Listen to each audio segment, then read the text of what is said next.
One of the most colorful military figures in World War II was Erwin Rommel, the Desert Fox. He and his Africa Corps engaged in a series of epic battles, which gave Allied forces a very difficult time in North Africa. His cunning and daring, alongside his great understanding and use of military strategy, led to many Axis victories. Over 2,500 years ago, the prophet Daniel was given a long and extended glimpse into the future. An angel outlined a series of events that would transpire in ancient times, which can now be verified through historical texts.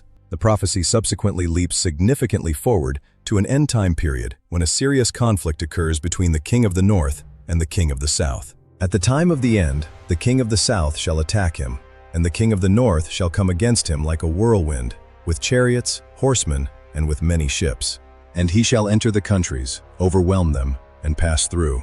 In the biblical context, reference to north and south are relative to Jerusalem. The Bible often uses metaphors, so a reference to chariots, horsemen, and ships is a primitive representation of modern military forces. In addition, a king can have his ambitions achieved through his military leaders. This verse appeared to be fulfilled by Italy's Benito Mussolini's invasion of Ethiopia in 1935–37. It was in retaliation for an Italian military defeat at the hands of the Ethiopians in 1896. This loss basically ended Italy's colonial expansion plans. Ethiopia had a kingdom dating back to the Roman Empire, so it could be viewed as the king of the south. Ethiopia's emperor, Haile Selassie, eventually went into exile.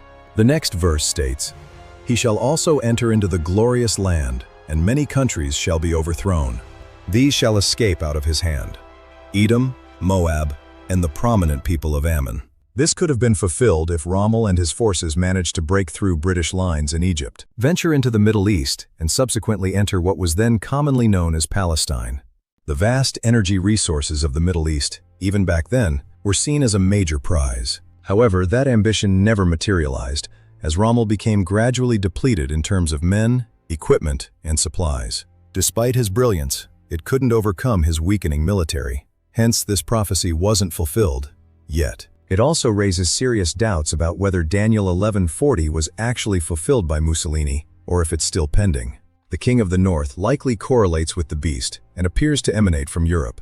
The best speculation regarding the identity of the king of the south is some sort of Arab alliance. Rommel had the potential to take prophecy forward one more step, but we await a future time when it will. Thank you for watching this exploration of prophecy and history. We hope you found these insights valuable.